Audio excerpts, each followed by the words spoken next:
옛날 아주 먼 옛날에 호랑이가 담배를 피우고 산신령이 구름을 타고 내려와 쉬어가던 깊고 깊은 산골 마을이 있었습니다.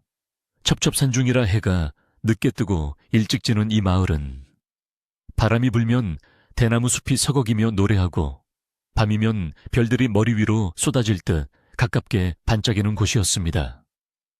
사람들의 발길이 드물어 세상의 소란스러움과는 거리가 먼 이곳에는 맑은 물이 흐르는 가을가를 따라 옹기종기 모여 사는 순박한 사람들이 있었고, 그들은 척박한 땅을 일구며 하늘의 뜻에 순응하여 하루하루를 살아가고 있었습니다.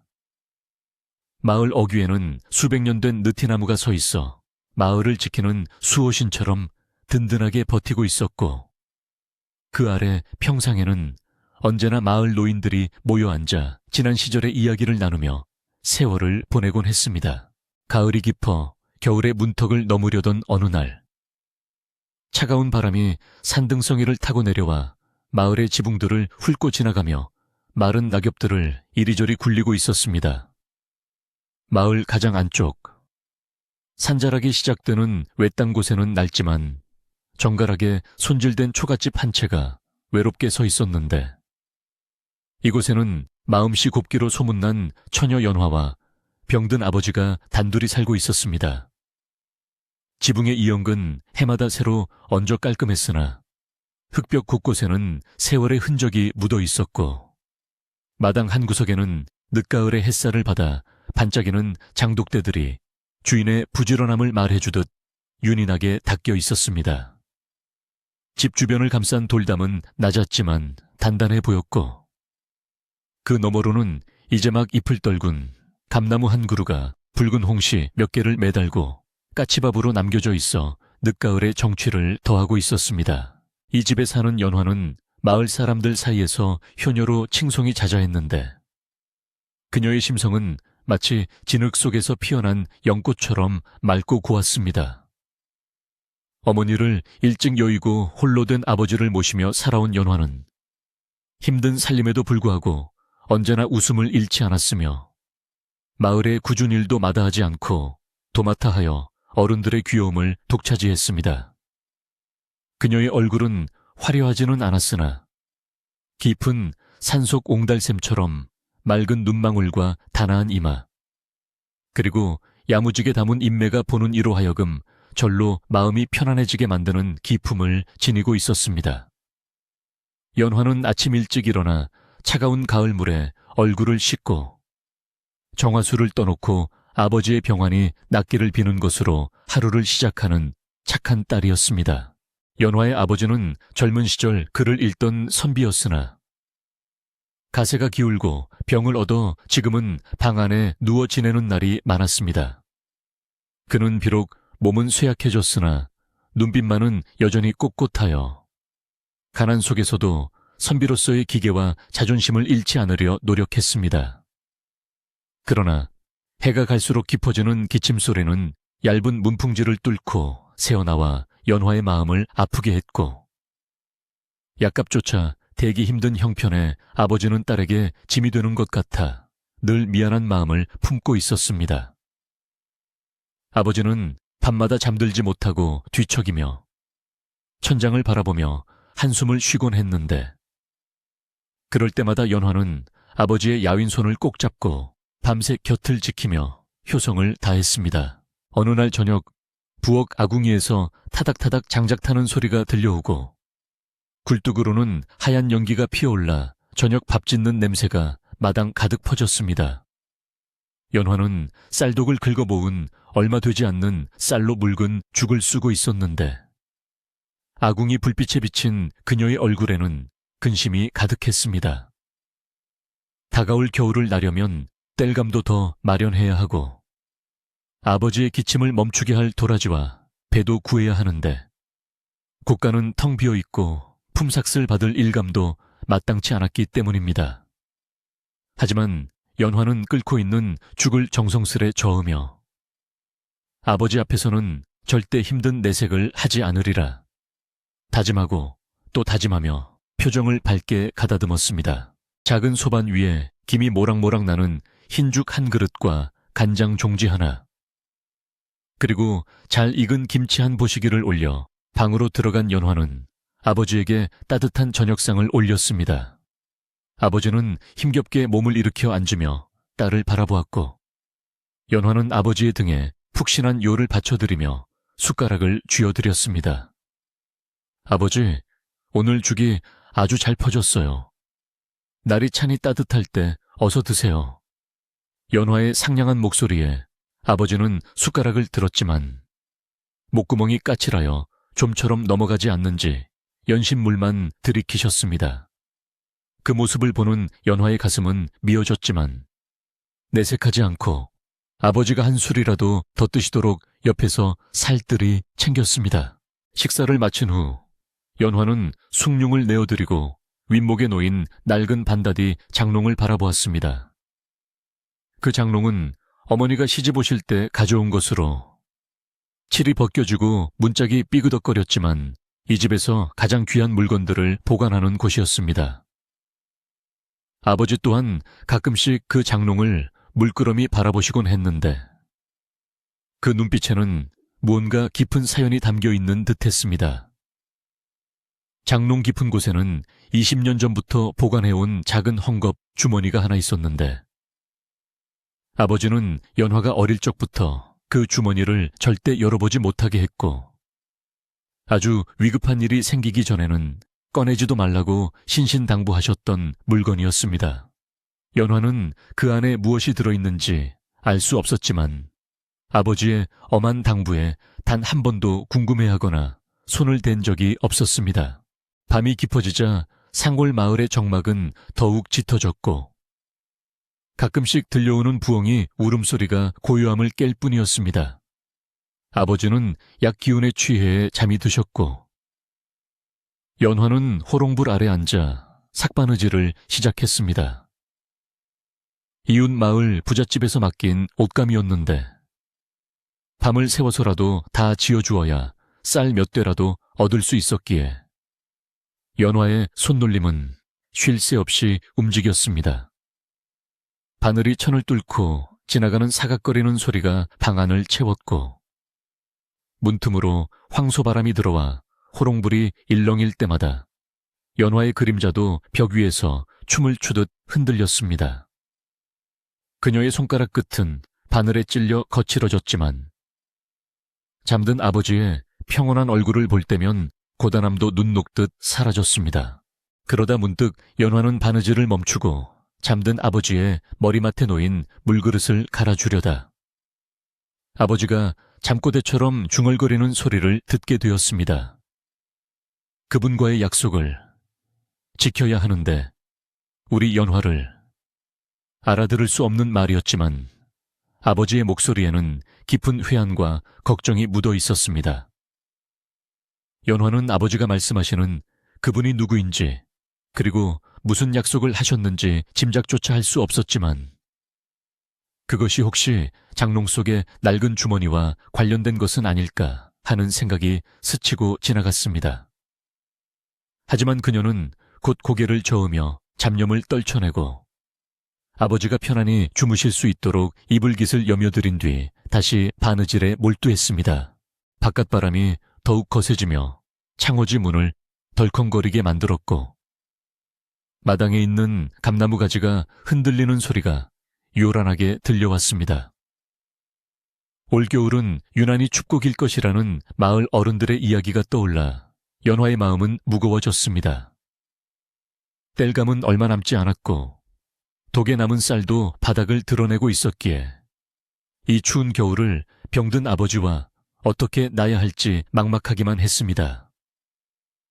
게다가 최근 마을에는 새로 부임한 관아의 사또가 욕심이 많고 성격이 포악하다는 소문이 돌기 시작했는데 백성들을 보살피기는커녕 갖은 구실로 세금을 거두어들이고 아녀자들을 희롱한다는 흉흉한 이야기에 연화는 더욱 움츠러들었습니다. 이 마을은 본래 관아와 멀리 떨어져 있어 관리들의 발길이 잘 닿지 않는 곳이었으나 새 사또가 부임한 이후로는 상황이 달라졌습니다. 사또는 자신의 위세를 과시하기 위해 먼 산골 마을까지 이방과 포졸들을 보내어 마을의 형편을 살피게 했고, 그 과정에서 닭이나 곡식을 빼앗기는 집들이 생겨나고 있었습니다. 연환의 집은 너무 가난하여 가져갈 것이 없었기에 당장은 화를 면했지만, 언제 그들의 횡포가 닥칠지 모르는 불안감이 마을 전체를 감싸고 있었습니다.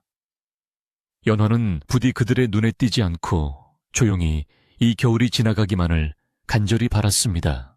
새벽녘이 되어서야 바느질을 마친 연환은 뻐근한 허리를 펴며 방문을 살짝 열고 밖을 내다보았습니다. 차가운 새벽 공기가 얼굴에 와닿아 정신이 번쩍 들었고, 하늘에는 하얀 달이 창백한 빛을 뿌리며 서쪽 산 너머로 기울어가고 있었습니다. 마당에는 하얗게 서리가 내려앉아 세상이 온통 은빛으로 변해 있었고, 그 고요하고 차가운 풍경 속에서 연화는 잠시 숨을 고르며 마음을 다잡았습니다. 비록 가진 것은 없어도 아버지와 함께 건강하게 살 수만 있다면 더 바랄 것이 없다는 소박한 소망을 품고, 그녀는 밤하늘을 향해 두 손을 모았습니다. 다시 방으로 들어온 연화는 아버지가 깨지 않도록 조심스럽게 자리에 누웠지만 쉽사리 잠이 오지 않았습니다. 낡은 장롱이 어둠 속에서 묵묵히 자리를 지키고 있었고, 그 안에 들어있는 아버지의 비밀스러운 물건이 자꾸만 신경 쓰였기 때문입니다. 아버지는 왜 20년이 지나도록 그 물건을 버리지도 열어보지도 못하게 하셨을까요? 그리고 오늘 밤 잠꼬대에서 말씀하신 약속이란 과연 무엇일까요? 연화는 알 수 없는 불안감과 호기심 속에서 뒤척이다가 어느새 밀려오는 피로에 눈꺼풀이 무거워지며 깊은 잠에 빠져들었습니다. 다음 날 아침, 마을은 평소와 다름없이 평화로운 모습으로 깨어났습니다. 굴뚝마다 밥 짓는 연기가 피어오르고, 개 짖는 소리와 닭 우는 소리가 어우러져 활기찬 하루의 시작을 알렸습니다. 연화는 지난밤의 늦은 잠자리에도 불구하고 일찍 일어나 마당을 쓸고 아버지의 새순물을 데웠습니다. 밤새 내린 서리 때문에 마당 흙은 딱딱하게 굳어 있었지만 빗자루질을 하는 연화의 손길은 야무지고 힘찼습니다. 그녀는 오늘 읍내 장터에 나가 밤새 지은 옷을 가져다주고 쌀과 약재를 구해올 생각이었습니다. 장에 나가면 세상 돌아가는 이야기도 들을 수 있고, 아버지께 드릴 맛난 주전부리라도 하나 살 수 있을까 하는 기대감에 연화의 발걸음은 조금 가벼워졌습니다. 연화가 채비를 마치고 집을 나서려는데 이웃집 박씨 아주머니가 급히 살인문을 들어서며 연화를 불렀습니다. 연화야, 연화야, 너 오늘 장에 가지 마라. 아주머니의 표정은 사색이 되어 있었고 목소리는 가늘게 떨리고 있었습니다. 왜 그러세요? 아주머니, 무슨 일이라도 생겼나요? 연화가 놀란 눈으로 묻자 아주머니는 주위를 두리번거리며 목소리를 낮추어 속삭였습니다. 글쎄, 관아 사람들이 오늘 우리 마을에 들이닥친다는 소문이 돌더구나. 새 사또가 처녀들을 뽑아 관아로 데려가려 한다는 말이 있어. 너처럼 고운 아이가 눈에 띄면 큰일 나니 오늘은 집안에 꼼짝 말고 숨어 있어라.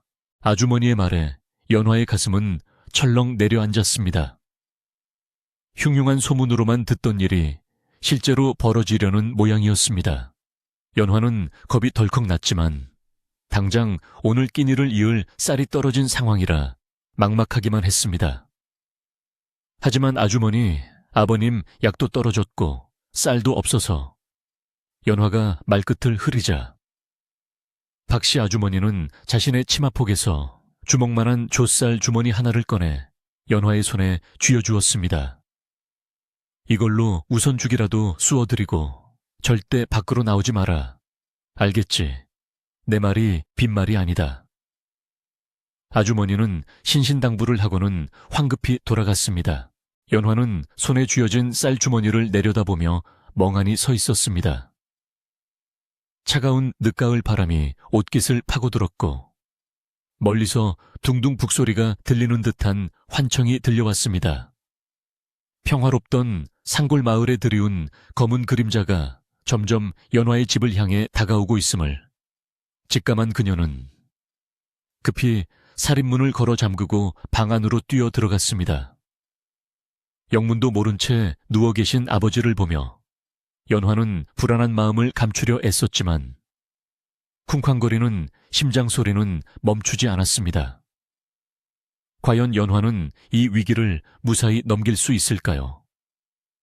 그리고 장롱 깊은 곳에 숨겨진 낡은 주머니는 연화의 운명에 어떤 역할을 하게 될까요? 바람이 창호지 문을 더욱 거세게 흔들며 지나갔습니다. 마당의 감나무 잎 하나가 힘없이 떨어져 뒹구는 모습이 마치 앞으로 닥칠 시련을 예고하는 듯 처량해 보였습니다. 그러나 연화는 아버지를 지켜야 한다는 일념 하나로 두려움을 꾹 누르고 방문을 단단히 걸어 잠근 채 숨을 죽였습니다. 마을 입구에서부터 낯선 말발굽 소리가 들려오기 시작했고 그 소리는 점점 더 크고 선명하게 연화의 집 쪽으로 다가오고 있었습니다. 산골 마을의 고요가 깨지고 폭풍전야와 같은 긴장감이 감도는 가운데 연화는 아버지의 손을 꼭 잡고 마음속으로 간절히 빌고 또 빌었습니다. 제발 아무 일 없이 이 또한 지나가기를. 우렁찬 말발굽 소리가 고요하던 산골 마을의 정적을 깨뜨리며 흙먼지를 일으켰습니다. 마을 어귀에 느티나무 위에서 졸고 있던 까마귀들이 놀라 푸드덕거리며 날아올랐고 평상에 앉아 담소를 나누던 노인들은 혼비백산하여 지팡이를 짚고 일어섰습니다. 관아의 이방과 포졸들이 들이닥친 것이었습니다. 그들은 마치 점령군처럼 위세를 부리며 말을 몰아 마을 안쪽으로 들어왔고 그 뒤를 따르는 포졸들은 창과 육모방망이를 들고 있어 보는 이들의 오금을 저리게 만들었습니다. 아이들은 겁에 질려 울음을 터뜨렸고 아낙네들은 황급히 아이들을 치마폭에 감싸 안으며 집 안으로 몸을 피했습니다. 평화롭던 마을은 순식간에 공포와 혼란의 도가니로 변해버렸고 사람들의 얼굴에는 짙은 먹구름 같은 불안감이 드리워졌습니다. 포졸들은 집집마다 문을 거칠게 열어젖히며 무엇인가를 찾아내려는 듯 살기등등한 눈빛을 번뜩였습니다. 그들은 마당에 널린 곡식을 발로 차거나 애써 키운 닭들을 위협하며 마을 사람들을 공포에 떨게 했습니다. 사또 나으리께서 새로 부임하셨는데 이 마을은 어찌하여 인사를 올리지 않는 개냐. 이방의 날카로운 호통소리가 담장을 넘어 쩌렁쩌렁 울려 퍼졌습니다. 그들은 세금을 핑계로 집안 곳곳을 뒤지며 돈이 될 만한 것들을 찾으려 혈안이 되어 있었지만 가난한 산골 마을에 가져갈 것이라고는 찌그러진 놋그릇 몇 개와 말라 비틀어진 옥수수뿐이었습니다.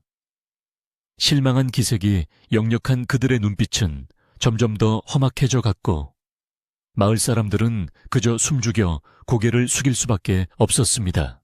연화는 방 안에서 이 모든 소란을 들으며 아버지의 손을 꼭 잡고 있었습니다. 아버지의 손은 가늘게 떨리고 있었고 연화의 심장 또한 걷잡을 수 없이 뛰고 있었습니다. 박씨 아주머니의 경고가 현실이 되어 눈앞에 닥쳐오자 연화는 눈앞이 캄캄해지는 듯 했습니다. 연화야, 두려워 마라. 하늘이 무너져도 솟아날 구멍이 있다지 않느냐. 아버지는 애써 침착한 목소리로 딸을 안심시키려 했지만 문 밖에서 들려오는 발자국 소리가 점점 가까워질수록 두 사람의 긴장감은 극에 달했습니다. 연화는 아버지가 충격을 받아 쓰러지실까봐 더욱 걱정이 되어 자신의 두려움은 뒷전으로 미루고 아버지 앞을 가로막아 섰습니다. 마침내 연환의 집 살인문이 쾅 하고 열리는 소리가 났습니다. 낡은 문짝이 부서질 듯 흔들렸고 거친 발소리가 마당으로 들어왔습니다. 이 집에 누가 사느냐, 쥐 죽은 듯 조용하니 사람이 없는 개냐, 아니면 죽은 개냐. 포졸의 걸걸한 목소리가 방문을 때렸습니다. 연화는 숨을 죽이고 문고리를 잡았지만 밖에서 가해지는 힘을 당해낼 재간이 없었습니다. 곧이어 방문이 벌컥 열리며 찬바람과 함께 험상궂은 포졸들의 얼굴이 들이닥쳤습니다. 방 안의 좁고 누추한 살림살이를 훑어보던 그들의 시선이 구석에 웅크리고 있는 연화에게 머물렀을 때 그들의 눈빛이 묘하게 달라지는 것을 연화는 느낄 수 있었습니다. 포졸 중 우두머리로 보이는 자가 흑투성이 신발을 신은 채 방 안으로 한 발짝 들어서며 비릿한 웃음을 흘렸습니다. 오호라, 이런 첩첩산중 진흙 구덩이 속에 이토록 고운 꽃이 숨어 있었구나. 그는 연화의 얼굴을 뚫어지게 쳐다보며 감탄 섞인 그러나 매우 불쾌한 목소리로 중얼거렸습니다. 낡은 옷을 입고 있었지만 연화의 기품 있는 자태와 맑은 피부는 숨겨지지 않았던 것입니다. 아버지는 병든 몸을 일으켜 연화 앞을 막아서며 호통을 쳤습니다. 내 이놈들 관아의 사람들이 어찌하여 허락도 없이 남의 규방에 함부로 들어온단 말이냐. 당장 나가지 못할까. 선비로서의 기계가 서린 아버지의 일갈에 포졸들은 잠시 주춤했으나 곧이어 조소 섞인 웃음을 터뜨렸습니다. 해요. 이 늙은이가 아직도 세상 물정을 모르는구만. 지금 세상은 사또 나으리의 뜻이 곧 법이다. 우두머리 포졸은 아버지의 앙상한 어깨를 밀치며 비웃었습니다. 아버지는 힘없이 뒤로 넘어졌고 연화는 비명을 지르며 아버지를 부축했습니다. 아버지, 괜찮으세요? 연화가 눈물을 글썽이며 아버지를 살피는 동안 포졸은 뒷짐을 지고 방 안을 천천히 둘러보았습니다. 그의 시선이 윗목에 놓인 낡은 반다디 장롱에 잠시 머물렀다가 다시 연화에게로 돌아왔습니다. 내 오늘 운이 좋구나. 사또 나으리께서 적적해 하시던 차에 딱 어울리는 물건을 찾았으니 말이다. 그는 연화를 물건 취급하며 혀를 찼습니다. 그때 소란을 듣고 달려온 마을 이장님이 숨을 헐떡이며 마당으로 들어섰습니다. 나으리 한 번만 굽어 살펴주십시오. 이 집은 병든 아비와 효성 지극한 딸 단둘이 사는 딱한 집입니다. 가진 것도 없고 낼 세금도 없으니 부디 자비를 베풀어 주십시오. 이장님은 땅바닥에 엎드려 사정했습니다. 그러나 이방은 코웃음을 치며 장부를 꺼내 들었습니다. 자비국법에 자비가 어디 있느냐. 이 집 김선비는 지난 10년간 환곡을 빌려 쓰고 갚지 않은 기록이 있다. 원금의 이자까지 합치면 집을 팔아도 모자랄 판이야. 이방이 들이민 장부는 터무니없이 조작된 것이 분명했으나 힘없는 백성들이 그 자리에서 시비를 가릴 수는 없었습니다. 아버지는 억울함에 가슴을 치며 외쳤습니다. 나는 평생 남의 것을 탐한 적도, 나라의 곡식을 빌려 쓰고 떼어먹은 적도 없다. 이것은 모함이다. 하지만 이방은 들은 채도 하지 않았습니다. 시끄럽다. 관아의 장부에 적혀 있으면 그것이 곧 사실인 게야. 빚을 갚지 못하겠다면 그에 상응하는 값을 치러야지. 이방은 음흉한 눈길로 연화를 가리켰습니다. 사흘 뒤 사또 나으리의 생신잔치가 열린다. 그때까지 밀린 빚을 다 갚든지 아니면 저 계집을 관아로 보내어 사또 나으리의 수청을 들게 하라. 만약 둘 다 싫다면 내 놈은 옥살이를 면치 못할 것이고 이 집은 불태워질 것이다. 청천벽력 같은 통보였습니다. 말을 마친 이방과 포졸들은 으름장을 놓으며 집을 나섰습니다. 명심해라. 딱 사흘이다. 도망칠 생각은 아예 하지 않는 게 좋을 것이다. 마을 입구에 감시병을 세워둘 테니 그들이 떠나간 자리에는 흙먼지와 함께 깊은 절망만이 남았습니다. 마당에 엎드려 있던 이장님은 땅을 치며 통곡했고 담장 너머에서 지켜보던 마을 사람들도 눈시울을 붉히며 탄식했습니다. 연화는 넋이 나간 듯 멍하니 앉아있는 아버지를 끌어안고 소리 없는 눈물을 흘렸습니다. 바람이 불어와 열린 방문을 덜컹거리게 했지만 그 누구도 문을 닫을 생각조차 하지 못할 만큼 충격은 컸습니다. 관아의 사람들이 마을을 완전히 빠져나간 뒤에도 공포의 여지는 계속되었습니다.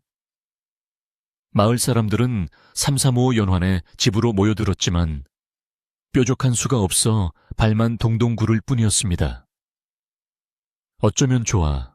저 어린 것이 사나운 사또의 소나기에 들어가게 생겼으니 박씨 아주머니는 연화의 손을 잡고 하염없이 눈물을 흘렸습니다.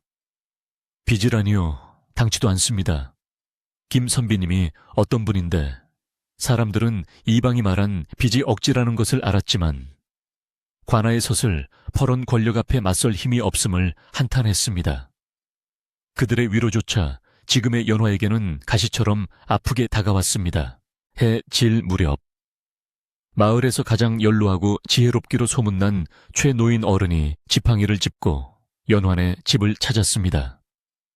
최노인은 젊은 시절 한양 구경도 해보았고 세상의 이치를 꿰뚫고 있어 마을의 대소사 때마다 길을 잡아주던 분이었습니다. 그는 마루에 걸터앉아 깊은 한숨을 쉬고 있는 김선비를 바라보며 혀를 찼습니다.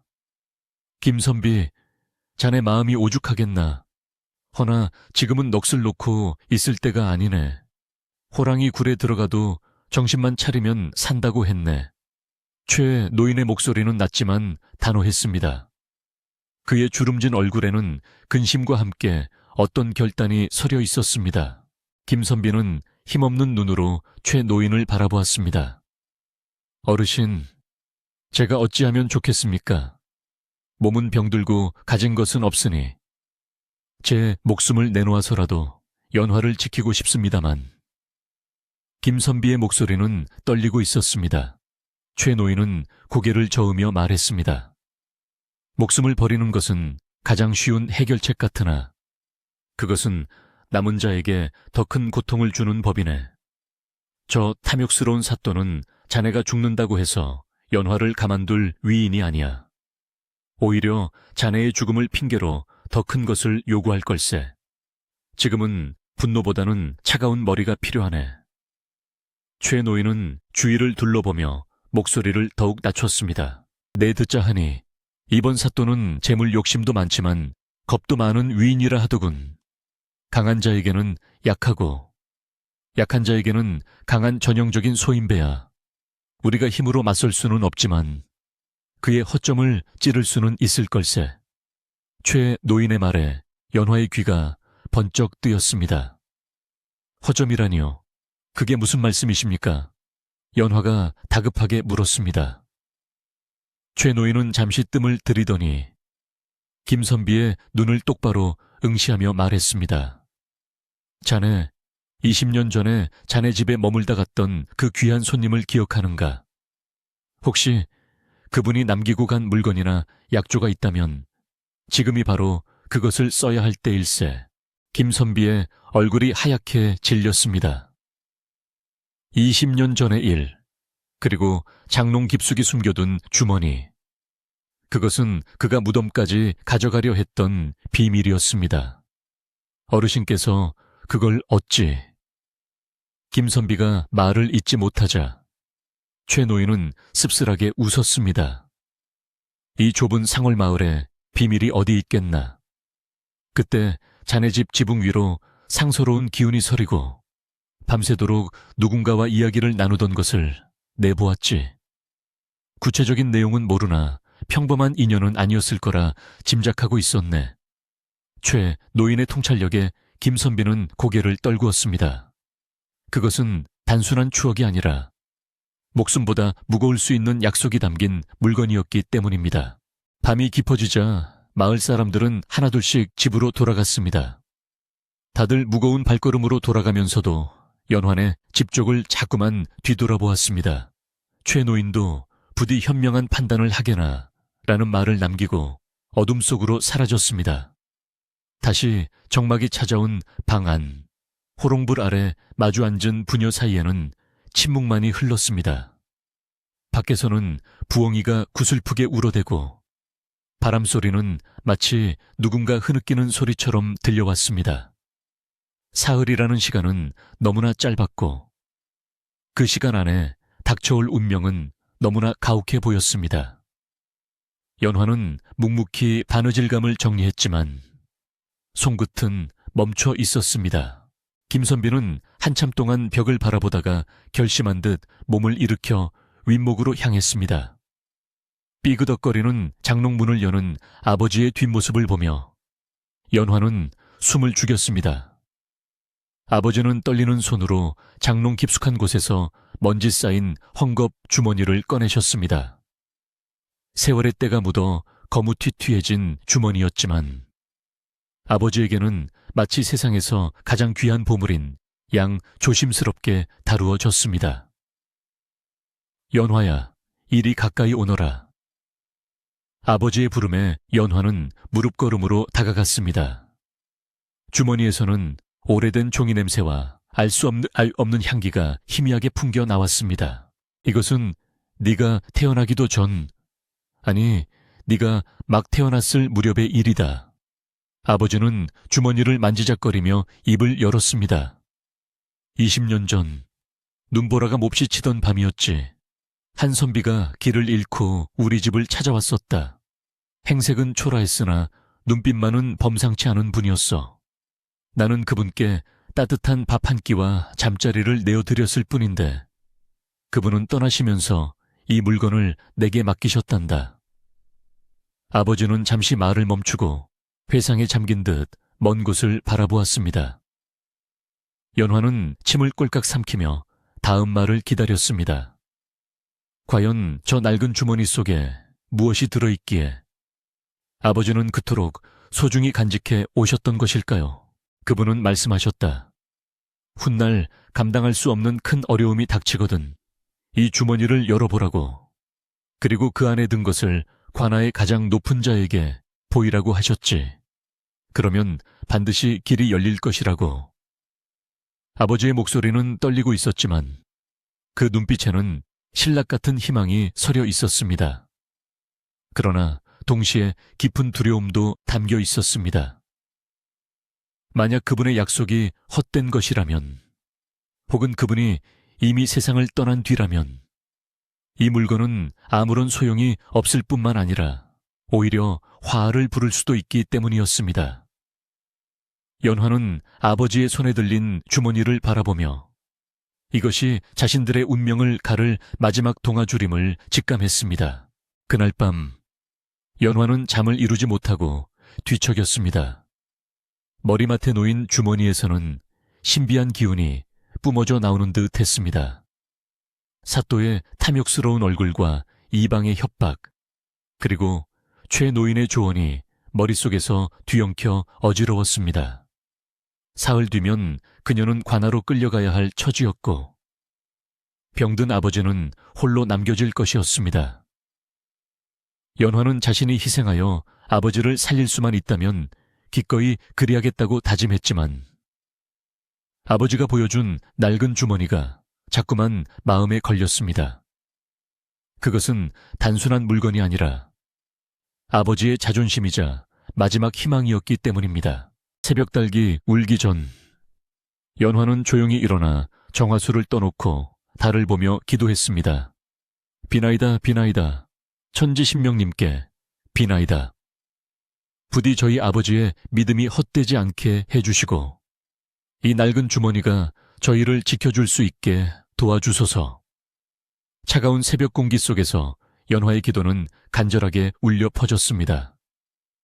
그녀의 뺨을 타고 흐르는 눈물은 달빛을 받아 보석처럼 반짝였습니다. 마을은 여전히 어둠 속에 잠겨 있었지만 동쪽 하늘에서는 서서히 여명이 밝아오고 있었습니다.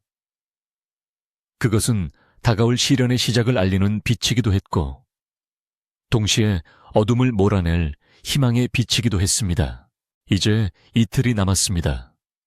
시간은 무심하게 흘러갔고 관아의 감시병들은 마을 입구를 지키며 험악한 분위기를 조성하고 있었습니다. 마을 사람들은 숨소리조차 크게 내지 못하고 연환의 집동태를 살폈습니다.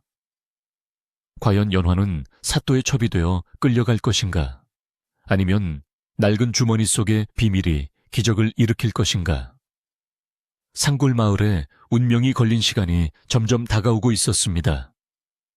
바람은 여전히 차갑게 불었고 앙상한 나뭇가지들은 서로 부딪히며 비명을 질렀습니다. 폭풍우가 몰아치기 직전의 고요함처럼 마을은 깊은 침묵 속에 잠겨 다가올 파란을 기다리고 있었습니다. 약속된 사흘 중 하루가 속절없이 지나가고 이튿날 아침이 밝았지만 연환의 집을 감싼 무거운 공기는 조금도 가벼워지지 않았습니다. 마을 어귀에는 여전히 관에서 보낸 감시병들이 번뜩이는 눈으로 오가는 사람들을 감시하고 있었고 그들의 솥을 퍼런 기세에 눌려 마을 사람들은 기침소리 하나 크게 내지 못했습니다.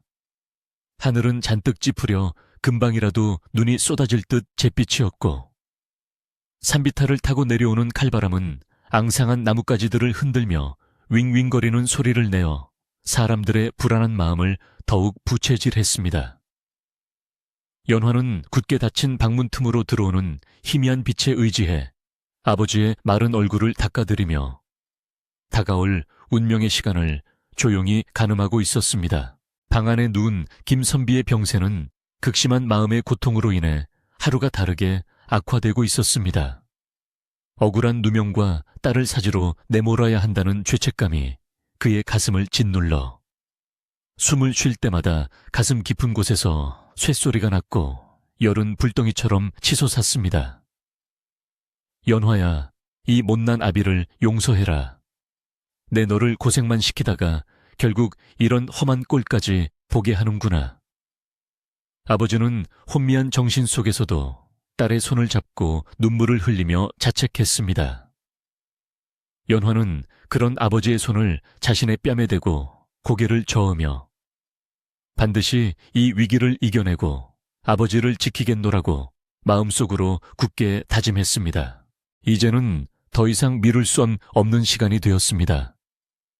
연화는 떨리는 마음을 진정시키며 아버지의 머리맡에 놓여있던 낡은 헝겊 주머니를 집어 들었습니다. 20년이라는 긴 세월 동안 단 한 번도 열리지 않았던 아버지의 젊은 날과 그날 밤의 비밀을 간직한 물건이었습니다. 주머니 입구를 묶은 매듭은 세월의 사가 단단하게 굳어 있었지만 연화의 손끝이 닿자 마치 주인을 기다렸다는 듯 스르르 풀렸습니다. 방 안에는 오래된 종이 냄새와 함께 은은한 묵향 같은 것이 퍼져나왔고 연화와 김선비는 숨을 죽인 채 주머니 속을 들여다보았습니다. 연화가 조심스럽게 꺼낸 물건은 손바닥만 한 크기의 동그란 옥패였습니다. 맑고 투명한 천국으로 만들어진 그 폐에는 구름을 뚫고 승천하는 용의 모습이 정교하게 조각되어 있었고 뒷면에는 일반 백성들은 감히 알아볼 수도 없는 어려운 글귀가 새겨져 있었습니다. 비록 오랜 세월 주머니 속에 갇혀 있었지만 옥패는 여전히 서늘하고 영롱한 빛을 발하며 범상치 않은 기운을 뿜어내고 있었습니다. 그것은 단순히 값비싼 보석이 아니라 지니고 있는 자의 신분과 위엄을 증명하는 귀한 징표임이 분명해 보였습니다. 연화는 그 옥패를 손에 쥐는 순간 차가운 감촉과 함께 알 수 없는 뜨거운 기운이 가슴속으로 밀려드는 것을 느꼈습니다. 김선비는 그 옥패를 보자마자 20년 전 그날 밤의 기억이 생생하게 되살아난 듯 눈을 크게 떴습니다. 그래, 바로 이것이다. 그 선비님이 떠나시며 내게 쥐어주신 것이 바로 이 옥패였어. 아버지는 떨리는 목소리로 말을 이었습니다. 그날 밤 그분은 쫓기는 몸이셨는지 몹시 지쳐 계셨지. 나는 비록 가난하여 대접할 것이 없었으나 아랫목을 내어드리고 하나뿐인 이불을 덮어드렸단다. 그분은 나의 공웅한 살림을 보시고도 혀를 차지 않으시고 오히려 선비의 기계가 살아있다며 기뻐하셨지.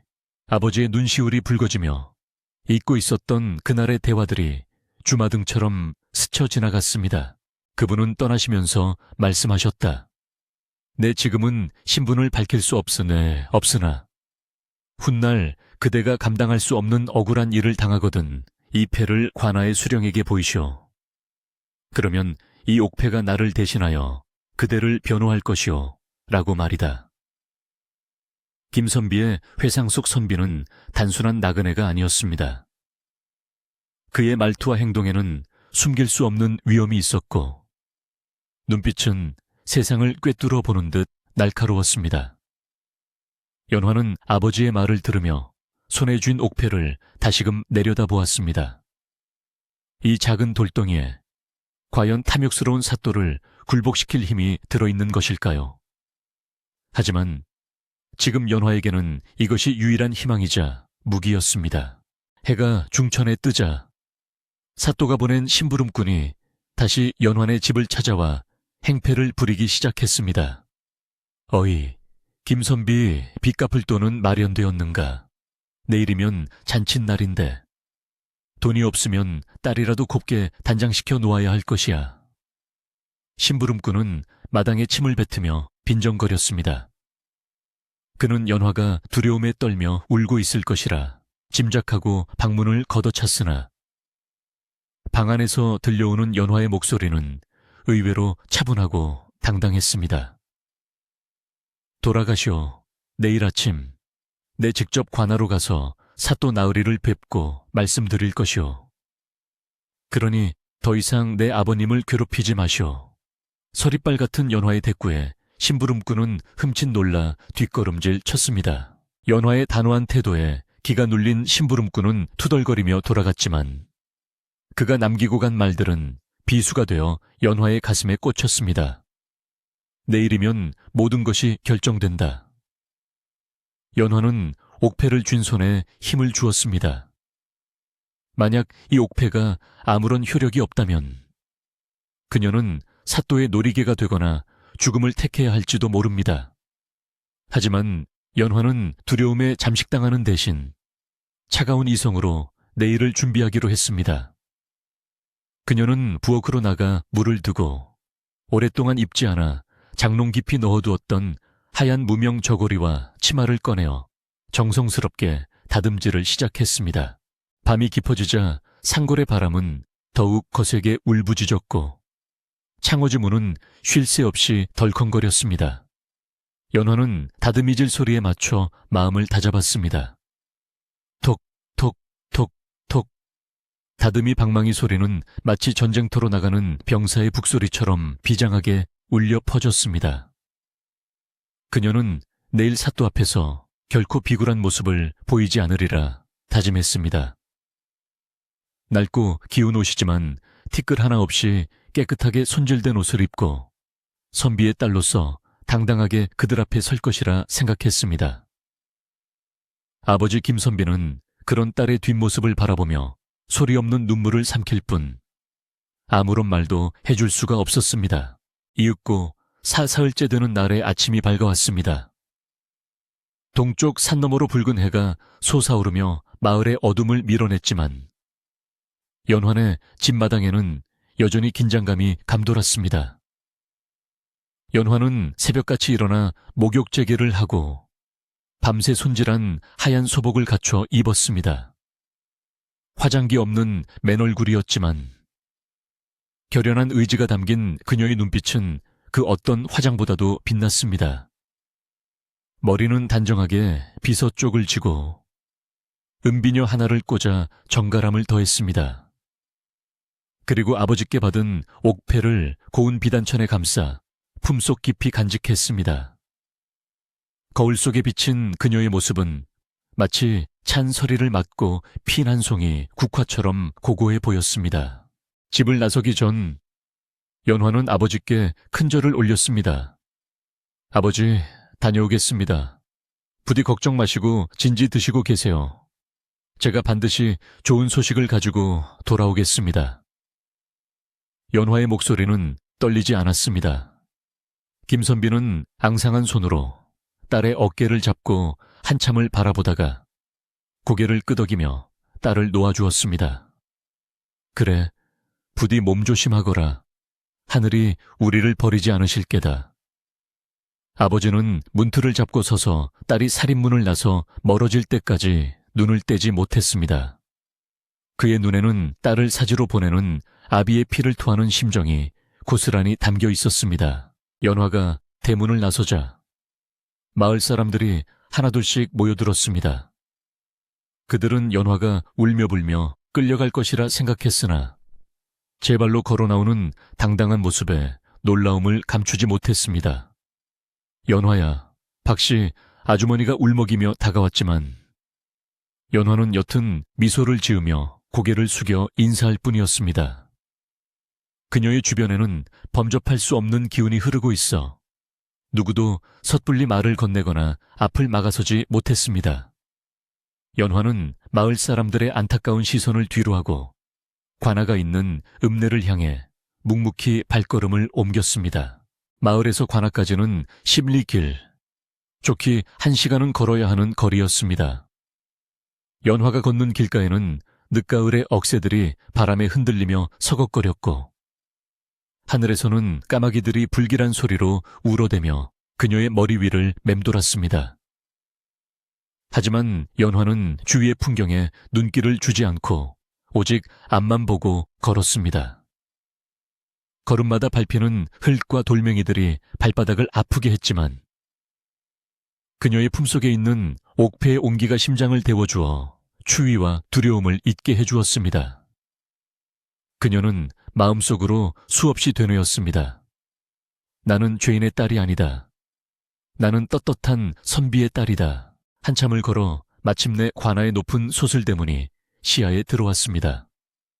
대문 앞에는 창을 든 포졸들이 삼엄하게 경비를 서고 있었고 안쪽에서는 벌써부터 잔치 준비로 시끌벅적한 소리가 담장을 넘어오고 있었습니다. 고기 굽는 냄새와 술 냄새가 진동하는 관아 앞은 굶주림에 시달리는 백성들의 삶과는 딴판인 별천지였습니다. 연화는 잠시 멈춰서서 크게 심호흡을 한번 하고 옷매무새를 가다듬었습니다. 이제 저 문을 들어서면 돌이킬 수 없는 싸움이 시작될 것입니다. 그녀의 손은 품속의 옥패를 꽉 움켜쥐었고 손바닥에는 식은땀이 배어 나왔습니다. 연화가 대문 앞으로 다가가자 지키고 있던 포졸들이 창을 교차하여 앞을 막아섰습니다. 멈춰라. 이곳이 어디라고 함부로 들어오려 하느냐.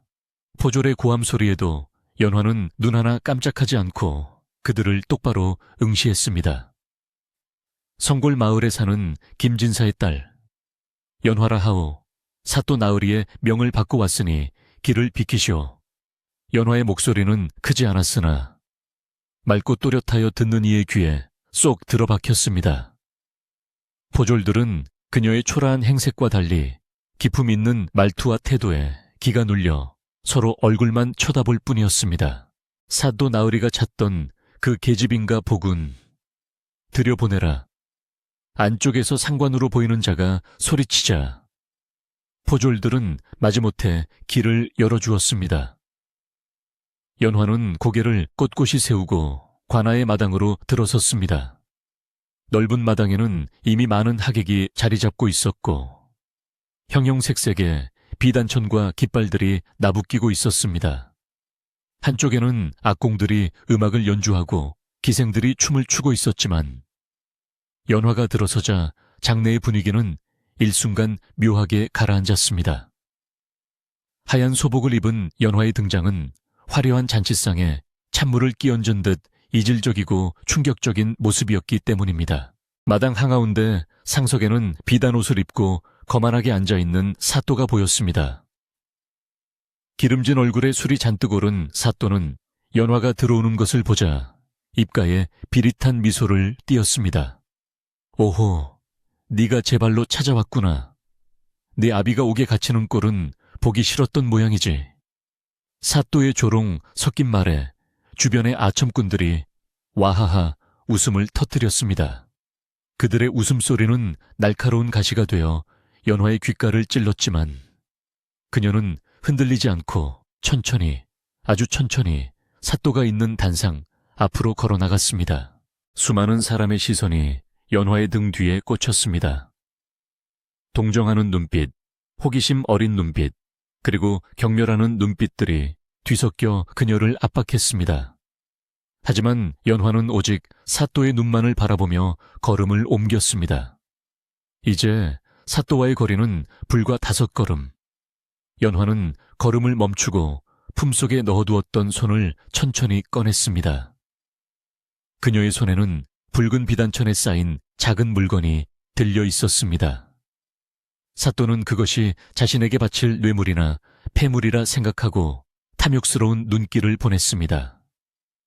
그러나 그 속에 든 것이 자신의 파멸을 불러올 줄은 꿈에도 상상하지 못하고 있었습니다. 마당의 소음이 잦아들고 팽팽한 긴장감이 감돌았습니다. 바람이 불어와 연화의 하얀 치맛자락을 휘날리게 했고 그녀는 마치 심판자처럼 고요하게 서 있었습니다. 이제 연화가 입을 열 차례였습니다. 그녀는 떨리는 입술을 굳게 다물었다가 마음속으로 아버지를 한번 부르고는 천천히 비단천에 매듭을 풀기 시작했습니다. 20년의 세월을 건너온 약속이 마침내 세상의 빛을 보는 순간이었습니다. 과연 사또는 이 옥패 앞에서 어떤 반응을 보일지, 그리고 연화의 운명은 어떻게 바뀔지, 모든 것은 이 작은 옥패 하나에 달려 있었습니다. 연화의 하얀 손끝에서 붉은 비단천이 스르르 풀려 바닥으로 떨어지자 가을 햇살을 받아 눈부시게 반짝이는 물건 하나가 세상의 모습을 드러냈습니다. 그것은 어른 손바닥만 한 크기의 둥근 옥패였는데 맑고 투명한 천국 안에는 구름을 휘감고 승천하는 용의 모습이 살아있는 듯 정교하게 조각되어 있었습니다. 옥패에 영롱한 빛이 사방으로 퍼져나가자 잔치마당에 시끌벅적하던 소음은 거짓말처럼 뚝 끊어지고 숨막히는 정적만이 감돌았습니다. 그 빛은 단순한 보석의 반짝임이 아니라 범접할 수 없는 위엄과 서슬 퍼런 권위를 품고 있어 보는 이들의 가슴을 서늘하게 만들었습니다. 사람들은 저도 모르게 마른 침을 삼키며 그 작은 물건에서 눈을 떼지 못했습니다. 단상 위에 비스듬히 앉아 술잔을 기울이던 사또의 눈이 옥패를 보는 순간 찢어질 듯 커졌습니다. 처음에는 그것이 무엇인지 알아보지 못해 미간을 찌푸렸으나 이내 옥패에 새겨진 오조룡 발톱이 5개인 용문양을 확인하고는 들고 있던 술잔을 바닥에 떨어뜨리고 말았습니다. 쨍그랑하는 파여름이 고요한 마당에 울려 퍼졌지만 사또는 깨진 술잔을 신경 쓸 겨를도 없이 벌벌 떨리는 손으로 의자 팔걸이를 움켜쥐었습니다. 그의 얼굴에서 붉은 술기운은 순식간에 빠져나가고 대신 핏기 없는 회색빛 공포가 그 자리를 채웠습니다. 그는 마치 귀신이라도 본 사람처럼 입을 딱 벌린 채 아무런 말도 하지 못하고 뻐끔거릴 뿐이었습니다. 그 자리에 있던 2방과 6방 관속들도 사색이 되기는 마찬가지였습니다. 그들은 한양에서 내려온 관리들이었기에 저 옥패가 무엇을 의미하는지 누구보다 잘 알고 있었습니다.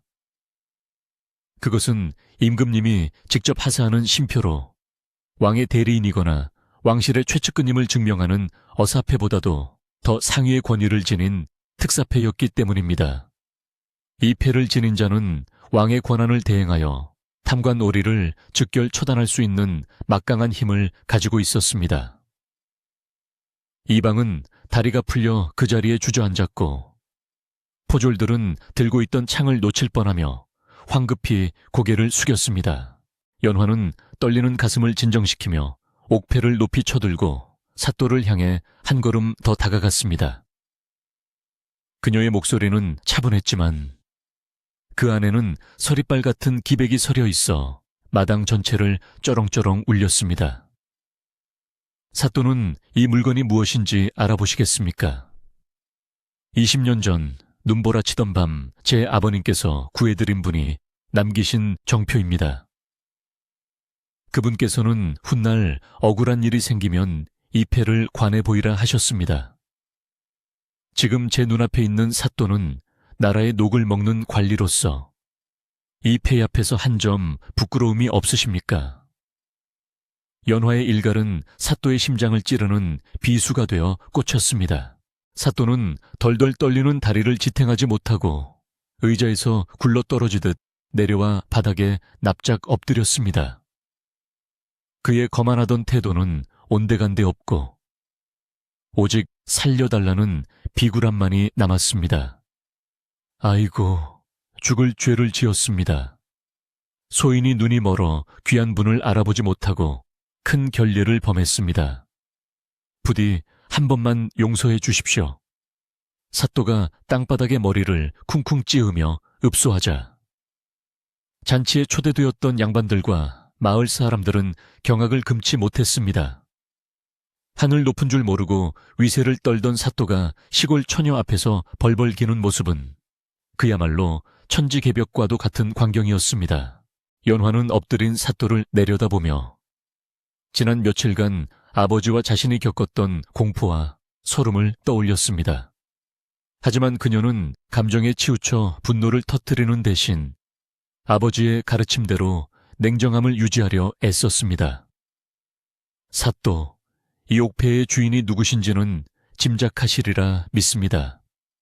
그분께서는 백성을 하늘처럼 섬기라 하셨거늘 사또는 어찌하여 힘없는 백성을 괴롭히고 재물을 탐하며 심지어 죄 없는 사람을 옥에 가두려 하셨습니까? 그 죄를 어찌 다 갚으려 하십니까? 연화의 추궁에 사또는 식은땀을 비오듯 흘리며 변명조차 하지 못하고 떨기만 했습니다. 그때 사또의 곁에 있던 늙은 책방 골방이 기어나와 연화의 발치에 엎드렸습니다. 아기씨, 아니 마님, 저희 사또께서 부임하신 지 얼마 되지 않아 물정을 모르고 저지른 실수입니다. 이 옥패는 지금의 주상 전하께서 잠저 왕위에 오르기 전 살던 집에 계실 때 쓰시던 귀한 물건입니다. 김진사 어른께서 구해주신 분이 바로 금상첨화이신 주상 전하셨군요. 저희가 죽어 마땅한 죄를 지었습니다. 책방의 말에 마당에 있던 모든 사람이 숨을 멈췄습니다. 연화의 아버지가 구해준 선비가 다름 아닌 현재의 임금님이었다니 이는 상상조차 할 수 없는 엄청난 반전이었습니다. 마을 사람들은 웅성거리기 시작했습니다. 세상에 김 선비님이 임금님의 생명의 은인이었다니 우리가 귀한 분을 몰라 뵙고 그동안 너무 소홀했구나. 사람들의 수군거림 속에는 놀라움과 함께 그동안 연화네를 돕지 못했던 미안함이 섞여 있었습니다. 특히 연화에게 쌀을 주었던 박씨 아주머니는 감격에 겨워 눈물을 훔쳤고 최 노인은 지팡이를 짚은 손에 힘을 주며 고개를 끄덕였습니다. 역시 내 눈이 틀리지 않았어. 그날의 상서로운 기운은 예사로운 것이 아니었지. 마을 사람들의 시선은 이제 연민이 아닌 경외심으로 바뀌어 연화와 그 손에 들린 옥패를 향하고 있었습니다. 연화는 엎드려 있는 사또에게 단호하게 말했습니다. 사또, 말로만 용서를 빌 것이 아니라 행동으로 그 진심을 보이십시오. 당장 제 아버님 앞으로 된 거짓빛 문서를 가져오십시오. 그리고 그동안 마을 사람들에게 부당하게 거둬들인 곡식과 재물을 모두 돌려주겠다고 약속하십시오. 만약 그리하지 않는다면 저는 이 옥패를 들고 한양으로 올라가 임금님을 직접 뵙고 이 모든 사실을 고할 것입니다. 연화의 말은 추상 같았고 더 이상 물러설 곳이 없는 사또는 급히 이방에게 눈짓을 보냈습니다. 이방은 허둥지둥 관아 안으로 뛰어들어가 두꺼운 장부 하나를 들고 나왔습니다. 그것은 김선비가 갚아야 한다며 조작해 만든 빈 문서였습니다. 이방은 떨리는 손으로 장부를 연화에게 바쳤고 연화는 그 자리에서 장부를 펼쳐 내용을 확인했습니다. 터무니없는 이자와 억지스러운 내역들이 빼곡히 적혀 있는 것을 본 연화는 분노를 억누르며 옆에 있던 화로를 가리켰습니다. 이 거짓된 문서를 지금 당장 태워 없애십시오. 연화의 명령에 이방은 사또의 눈치를 살피다. 사또가 고개를 끄덕이자 장부를 화로 속에 던져 넣었습니다. 활활 타오르는 불길 속에서 장부가 재로 변해가는 것을 보며 연화는 비로소 긴장이 풀리는 것을 느꼈습니다. 20년의 세월을 뛰어넘은 아버지의 인연이, 그리고 그 낡은 약속 하나가 무너져가던 집안을 다시 일으켜 세운 것입니다. 사또는 여전히 바닥에 머리를 박은 채 꼼짝도 하지 못했고, 주변의 아첨꾼들은 쥐구멍이라도 찾으려는 듯 슬금슬금 뒷걸음질 치고 있었습니다. 관아의 마당은 더 이상 탐욕의 잔치판이 아니라 정의가 실현되는 심판의 장으로 변해 있었습니다. 사도, 오늘의 일을 잊지 마십시오. 이 옥패는 다시 제품으로 돌아가지만 사또의 행실은 하늘이 보고 땅이 알고 백성들이 지켜볼 것입니다. 만약 또다시 이런 일이 벌어진다면 그때는 정말로 용서받지 못할 것입니다. 연화는 마지막으로 엄중히 경고한 뒤 옥패를 다시 붉은 비단천에 감싸 품속 깊이 넣었습니다. 그리고는 뒤도 돌아보지 않고 몸을 돌려 관아 문을 향해 걸어갔습니다. 그녀의 발걸음은 들어올 때보다 훨씬 가볍고 당당했으며 그 뒷모습에서는 찬란한 광채가 뿜어져 나오는 듯 했습니다. 연화가 관아 문을 나서자 밖에서 기다리고 있던 마을 사람들이 와하고 환호성을 질렀습니다. 그들은 연화의 승리가 마치 자신들의 승리인 양 기뻐하며 길을 터주었습니다. 장하다, 연화야, 정말 장해. 네가 우리 마을을 살렸다. 사람들은 연화의 손을 잡고 눈물을 흘리며 칭찬을 아끼지 않았습니다. 연화는 그제야 긴장이 완전히 풀리며 다리에 힘이 빠지는 것을 느꼈지만 이웃들의 따뜻한 손길에 의지하여 여튼 미소를 지어 보였습니다. 그녀의 눈시울도 붉어졌지만 그것은 슬픔의 눈물이 아니라 안도와 기쁨의 눈물이었습니다. 돌아오는 길, 늦가을의 햇살은 어느새 서산으로 기울어 붉은 노을을 만들어내고 있었습니다. 갈 때와는 달리 돌아오는 길의 풍경은 더없이 아름답고 평화로워 보였습니다. 억새들은 춤을 추듯 흔들리며 연화를 반겼고 까마귀 대신 까치들이 날아와 즐겁게 울어댔습니다. 연화는 품속의 옥패를 만지작거리며 아버지에게 빨리 이 소식을 전하고 싶은 마음에 발걸음을 재촉했습니다. 10리 길이 마치 1, 2길처럼 짧게 느껴졌고 멀리 보이는 마을의 초가 지붕들이 더없이 정겹게 다가왔습니다. 연화가 집에 도착했을 때 아버지는 마루 끝에 앉아 하염없이 대문만 바라보고 계셨습니다. 딸이 무사히 돌아오기만을 기다리며 피가 마르는 시간을 보내셨을 아버지의 야윈 얼굴을 보자 연화는 울컥하며 달려가 품에 안겼습니다. 아버지 다 해결되었어요. 사또가 잘못을 빌고 빈 문서도 모두 태웠습니다. 아버지가 지켜오신 약속이 우리를 살렸어요. 연화의 말에 김선비는 믿기지 않는다는 표정으로 딸의 얼굴을 어루만졌습니다. 정말이냐? 정말 아무 일도 없었던 것이냐? 네, 아버지. 그 옥패를 보자 사또가 벌벌 떨며 용서를 빌었어요. 그분은 바로 임금님이셨어요. 연화의 속삭임에 김선비는 눈을 감고 뜨거운 눈물을 흘렸습니다.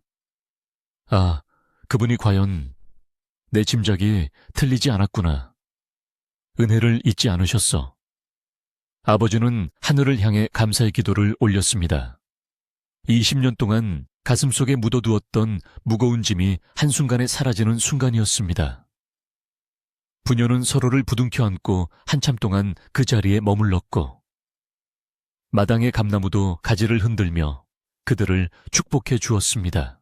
그날 저녁 연환의 집 마당에는 작은 잔치가 벌어졌습니다. 마을 사람들이 각자 집에서 가져온 음식을 들고 모여든 것입니다. 떡이며 과일, 막걸리 등 비록 소박한 음식들이었지만 그 안에는 이웃들의 따뜻한 정이 가득 담겨 있었습니다. 이장님은 마을 창고를 열어 쌀 한 가마니를 연환의 마루에 올려놓았고 박씨 아주머니는 씨암탉을 잡아와 푹 구안했습니다. 자, 오늘은 우리 마을의 경사야. 다들 배불리 먹고 맘껏 웃어보세. 최 노인의 건배 제2에 모두가 웃음꽃을 피우며 잔을 높이 들었습니다. 밤이 깊어가도록 웃음소리는 끊이지 않았습니다. 사또에게 빼앗겼던 닭과 곡식들도 관아의 포졸들이 땀을 뻘뻘 흘리며 다시 가져다 놓았고 그들은 연화와 김선비에게 몇 번이고 머리를 조아리며 사죄했습니다. 마을 사람들은 그런 포졸들을 보며 통쾌해했고 다시는 우리 마을을 넘보지 못할 것이라며 안심했습니다. 마당 한가운데 피워놓은 모닥불은 따뜻하게 타오르고 사람들의 얼굴은 불빛을 받아 붉게 빛났습니다. 그동안 마을을 짓누르던 어두운 그림자는 완전히 걷히고 다시 예전의 평화롭고 정겨운 산골마을의 모습으로 돌아와 있었습니다. 연화는 아버지의 술잔에 술을 따르며 환하게 웃었습니다. 아버지의 안색도 한결 좋아져 있었고 그동안의 근심이 씻은 듯 사라진 평온한 표정이었습니다. 연화야, 고생 많았다. 내 덕분에 내 남은 여생을 편히 보낼 수 있게 되었구나.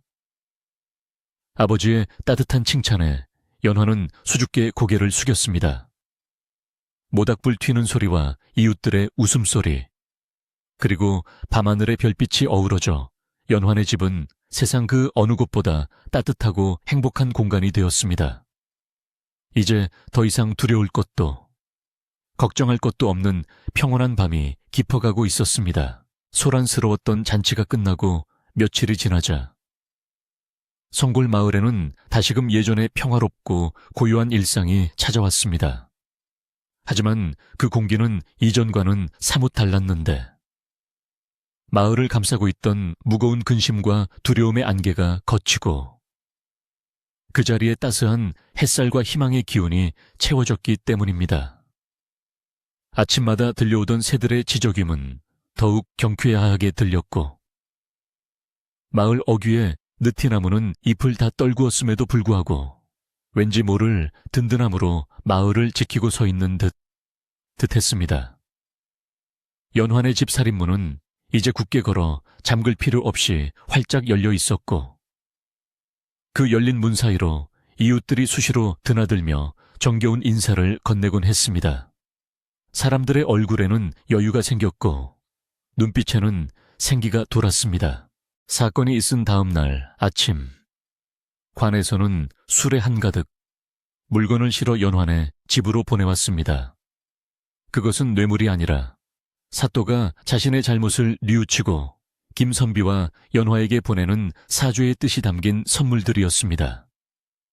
윤기가 자르르 흐르는 햅쌀 2가마니와 추운 겨울을 따뜻하게 날 수 있는 질 좋은 목화솜 이불, 그리고 김선비의 기력을 회복시켜줄 귀한 약재들이 가득했습니다. 물건을 싣고 온 관아의 하인들은 예전의 거만함은 찾아볼 수 없을 정도로 공손한 태도로 물건을 마루에 내려놓고는 연화에게 허리를 깊이 숙여 인사를 올리고 돌아갔습니다. 이를 지켜보던 마을 사람들은 하늘이 도우니 사람이 변하는구나 하며 혀를 내둘렀습니다. 연화는 마당에 쌓인 물건들을 보며 잠시 생각에 잠겼다가 이내 박씨 아주머니와 최 노인 어른을 불렀습니다. 이 귀한 것들을 저희 부녀만 쓸 수는 없습니다. 그동안 저희 때문에 마음 졸이시고 함께 걱정해 주신 마을 어르신들과 나누고 싶습니다. 연화는 쌀 한 가마니를 풀어 마을 사람들에게 골고루 나누어 주었고 고기와 과일들도 이웃들과 함께 나누어 먹도록 했습니다. 자신의 곳간을 채우기보다 이웃의 배고픔을 먼저 생각하는 연화의 고운 마음씨에 마을 사람들은 또 한 번 감동했고 성골 마을의 인심은 그 어느 때보다 훈훈해졌습니다. 귀한 약재를 다려 드신 덕분인지 아니면 마음의 짐을 덜어내신 덕분인지 김선비의 병세는 하루가 다르게 호전되었습니다. 밤새 끊이지 않던 기침 소리가 잦아들었고 창백하던 얼굴에는 조금씩 혈색이 돌아오기 시작했습니다. 아버지는 이제 자리에 누워만 계시지 않고 일어나 앉아 책을 읽거나 연화와 함께 마루에 나와 따뜻한 볕을 쬐기도 하셨습니다. 연화야, 네가 끓여주는 약맛이 세상 그 어떤 명약보다 좋구나. 내 몸이 날아갈 듯 가볍다. 아버지가 웃으며 말씀하실 때마다 연화의 얼굴에도 안도의 미소가 피어올랐습니다. 김선비는 건강을 되찾으면서 다시금 선비로서의 일상을 회복했습니다. 아침이면 일찍 일어나 의관을 정제하고 맑은 정신으로 글을 읽는 소리가 담장 너머로 은은하게 울려 퍼졌습니다. 그 낭랑한 글 읽는 소리는 마을 사람들에게도 마음의 평안을 가져다 주었는데 마을 아이들은 김선비의 집 앞을 지날 때면 걸음을 멈추고 그 소리에 귀를 기울이곤 했습니다. 김선비는 찾아오는 아이들에게 천자문을 가르쳐 주기도 하고 마을 청년들에게는 삶의 지혜를 들려주기도 하며 존경받는 어른으로서의 자리를 되찾았습니다. 어느덧 늦가을이 지나고 겨울이 본격적으로 시작되었습니다. 하늘에서는 한방눈이 펑펑 쏟아져 내려온 세상을 하얗게 덮었고 산골 마을은 마치 소미불을 덮은 듯 포근한 정적 속에 잠겼습니다. 예년 같으면 땔감 걱정, 끼니 걱정에 한숨만 나왔을 겨울이었지만 올해는 달랐습니다.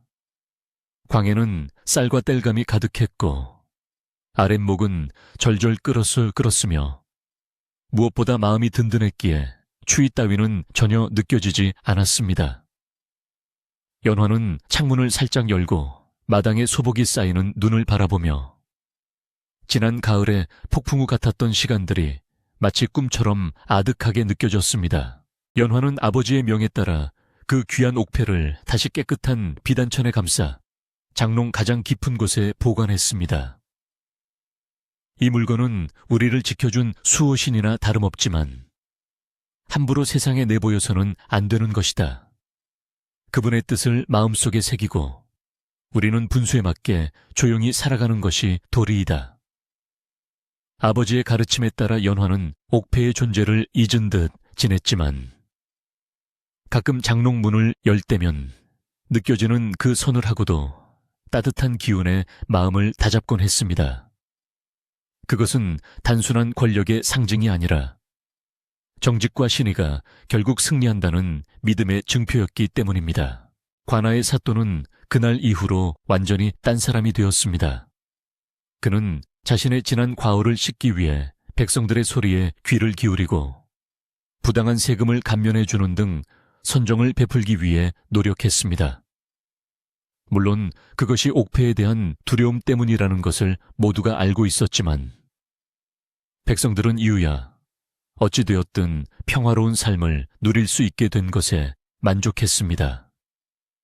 성골 마을뿐만 아니라 인근 고을까지 연화의 이야기가 전설처럼 퍼져나갔고 다른 관리들도 혹시나 암행어사가 숨어 있을지 모른다는 생각에 몸을 사리며 백성들을 함부로 대하지 못하게 되었습니다. 눈 내리는 밤이면 마을 사랑방에는 사람들이 모여 앉아 군고구마를 까먹으며 이야기꽃을 피웠습니다. 그들의 이야기 주제는 단연 연화와 김선비의 일화였지만 이제는 그 이야기에 살이 붙고 재미가 더해져 마치 옛날 이야기처럼 전해지고 있었습니다. 그때 우리 연화이 씨가 옥패를 딱 꺼내드는데 하늘에서 번개가 치는 줄 알았다니까. 사또 나으리가 벌벌 떨던 모습이 눈에 선해 사람들은 웃으며 그날의 통쾌함을 되새겼고 그런 이야기를 듣는 아이들의 눈은 호기심으로 반짝였습니다. 마을 사람들에게 연화는 단순한 이웃 처녀가 아니라 마을을 구한 영웅이자 자랑거리가 되었습니다. 연화의 일상도 평온하게 흘러갔습니다. 그녀는 더 이상 쫓기들은 바느질을 하지 않아도 되었기에 틈날 때마다 아버지의 옷을 짓거나 마을 아이들에게 줄 복주머니를 만드는 등 즐거운 마음으로 바늘을 잡았습니다. 그녀의 솜씨는 더욱 좋아져서 그녀가 만든 옷을 입으면 복이 들어온다는 소문까지 날 정도였습니다. 가끔 읍내 장터에 나갈 때면 상인들이 서로 좋은 물건을 싸게 주려 하여 연화가 곤란해할 때도 있었지만 그 모든 호의가 감사하고 행복했습니다. 동지 팥죽을 쑤어 먹는 날, 연화네 집 부엌에서는 달콤하고 고소한 팥 냄새가 진동했습니다. 연화는 커다란 가마솥에 팥을 삶고 새알심을 빚어 넣으며 정성스럽게 죽을 쑤었습니다. 아버지, 애군을 쫓고 새해에는 좋은 일만 생기라고 팥죽을 쑤었어요. 많이 드세요. 연화가 김이 모락모락 나는 팥죽 한 그릇을 내어놓자 김선비는 흐뭇한 미소를 지으며 숟가락을 들었습니다. 붉은 팥죽은 지난날의 나쁜 기운을 모두 몰아내고 다가올 새해에 붉은 태양처럼 희망을 품고 있는 듯 했습니다. 그날 밤 김선비는 연화를 불러 앉히고 조용히 말씀하셨습니다. 연화야, 사람이 살다 보면 예기치 못한 시련을 만나기도 하고 때로는 감당하기 힘든 행운을 만나기도 한다. 하지만 중요한 것은 그 어떤 상황에서도 흔들리지 않는 마음이다. 네가 사또 앞에서도 굴하지 않았던 그 당당함과 평화가 찾아온 뒤에도 겸손함을 잃지 않는 그 태도가 나는 참으로 자랑스럽구나. 아버지의 진심 어린 말씀에 연화는 눈시울이 뜨거워졌습니다. 모두 아버지께서 가르쳐 주신 덕분입니다. 아버지의 딸로 태어나 참으로 행복합니다. 밖에는 바람이 불어 눈보라가 치고 있었지만 방 안은 화로의 온기로 따뜻했습니다. 창호지 문에 비친 나뭇가지의 그림자가 춤을 추듯 흔들렸고 어디선가 들려오는 풍경 소리가 겨울밤의 정취를 더했습니다. 연화는 아버지의 다리를 주물러 들이며 앞으로 펼쳐질 날들에 대해 생각했습니다. 비록 부유하지는 않아도 정직하게 땀 흘리며 서로를 아끼고 사랑하며 살아가는 삶, 그것이야말로 진정한 행복임을 그녀는 깨달았습니다. 그리고 장롱 속에 잠들어 있는 옥패처럼 마음속 깊은 곳에 든든한 믿음 하나를 품고 살아간다면 세상의 그 어떤 풍파도 두렵지 않을 것이라 확신했습니다. 이웃집 개가 멀리서 컹컹 짖는 소리가 들려오고 마을의 불빛들이 하나둘씩 꺼져갔습니다. 밤이 깊어지면서 산골 마을은 완벽한 휴식 속으로 빠져들었습니다. 연화도 이불을 펴고 자리에 누웠습니다. 소미불에 바스락거리는 소리가 기분 좋게 들려왔고 따뜻한 바닥의 온기가 온몸으로 전해지며 나른한 졸음이 몰려왔습니다. 꿈속에서 연화는 20년 전 눈보라치던 밤 찾아왔던 그 선비님을 만날 것만 같았습니다. 꿈에서라도 그분을 뵙게 된다면 꼭 감사하다는 말을 전하고 싶었습니다. 세월은 흘러 김선비와 연화의 이야기는 전설이 되어 후대까지 전해졌습니다. 사람들은 어려움이 닥칠 때마다 이 이야기를 떠올리며 희망을 잃지 않았고 정직하게 살면 언젠가는 복을 받는다는 교훈을 마음 깊이 새겼습니다. 성골마을은 그 후로도 오랫동안 관리들의 횡포가 없는 가장 살기 좋은 마을로 남았으며 연환의 집마당의 감나무는 해마다 붉은 감을 주렁주렁 매달아 지나는 나그네들의 배를 채워주었다고 합니다. 이제 이야기가 끝을 맺을 시간이 되었습니다. 산골 마을에 눈 내리는 밤, 풍경이 눈앞에 그려지시나요? 따뜻한 아랫목에 누워 창밖의 바람 소리를 자장가 삼아 잠이 든 연화처럼 여러분도 이제 모든 근심 걱정을 내려놓으시길 바랍니다. 오늘 밤 여러분의 꿈속에도 맑고 투명한 옥패와 같은 행운이 깃들기를 바라며 혹은 따뜻한 팥죽 한 그릇에 온기가 전해지기를 바랍니다. 긴 이야기 들어주셔서 고맙습니다. 밤바람이 잦아들고 별들도 졸음이 겨운지 깜박이는 늦은 시각입니다. 이불 꼭 덮으시고 편안하고 따뜻한 밤 보내십시오. 안녕히 주무세요.